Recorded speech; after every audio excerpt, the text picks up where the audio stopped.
Das ist eine Stimmgabel und mit der können wir immer den gleichen Ton finden, wenn wir ihn suchen, weil wir nicht immer dabei ein Instrument haben, bei dem wir den Ton finden können. Und wir können ihn immer hier. Das ist ein A. Und von dem können wir alles ableiten, was wir brauchen, falls wir a cappella singen.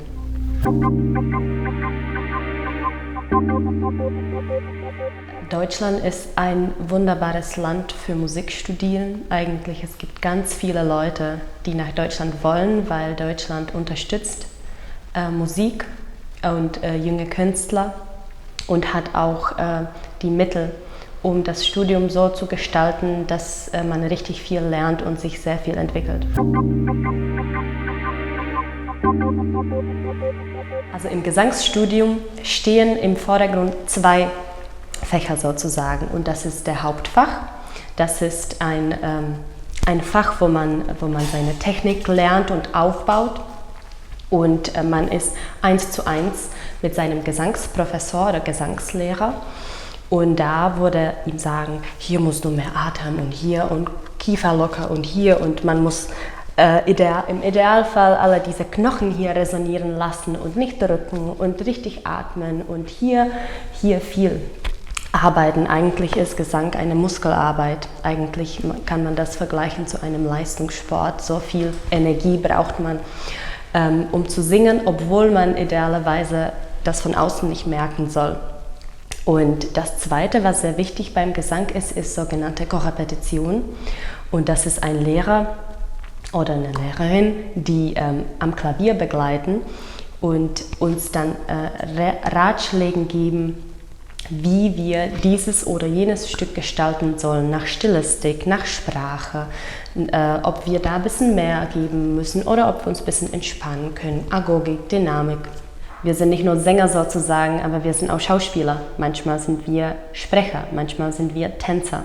Das heißt, wir haben Tanzunterricht, wo wir lernen, einfach mit unserem Körper entspannt umzugehen und möglichst schnell verschiedene Schritte von verschiedenen Tänzen zu lernen. Dann haben wir eine Schauspielausbildung, die sehr gründlich ist, denn hier heißt das ja Gesang, Musiktheater. Und dann gibt es Bühnensprechen und das ist ein sehr, sehr wichtiges Ding, besonders für Ausländer. Also natürlich muss auch der Deutsche sozusagen richtig technisch lernen zu sprechen auf dem Körper mit dem Zwerchfell und mit der richtigen Muskulatur, so dass auch wenn man leise spricht, die Stimme trägt. Aber für Ausländer ist es auch besonders wichtig wegen Phonetik. Ich kann mich daran ganz genau erinnern, weil meine Mama war dabei und die hat mich die ganze Zeit gestresst. Man muss sicherlich ein paar Stücke vorbereiten und manchmal will man auch einen Text hören.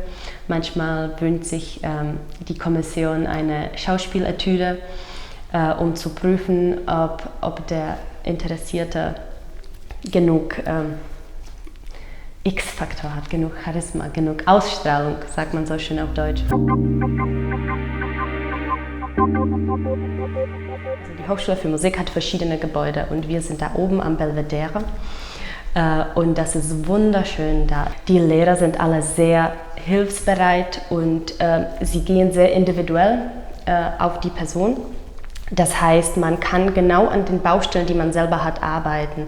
Und das, denke ich, ist sehr besonders an unserer Hochschule oder eben an unserem Institut, dass jeder sehr individuell betrachtet wurde und das finde ich sehr schön.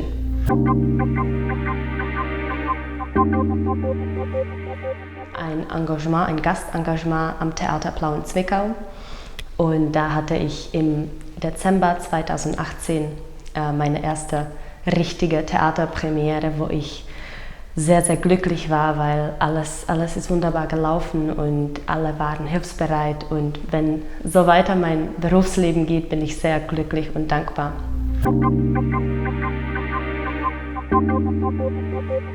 Weimar ist eine wunderschöne Stadt obwohl es nur 60.000 Einwohner hat, gibt es hier so viel Angebot, was Kultur angeht, dank dieser riesengroßen Kulturerbe. Und abgesehen davon gibt es hier unfassbar viel Natur, und wenn man durch den Park geht oder durch die Stadt, versteht man auch, wieso alle die Künstler hierher gekommen sind, um sich inspirieren zu lassen. Das hat so ein Alumni aus der Hochschule mir erzählt, der jetzt im Rundfunkchor Berlin singt. Der hat mir gesagt, man hat in Weimar sogenannte geistliche Freiheit. Und das habe ich mir zum Herzen genommen, weil das, finde ich, ist sehr wahr.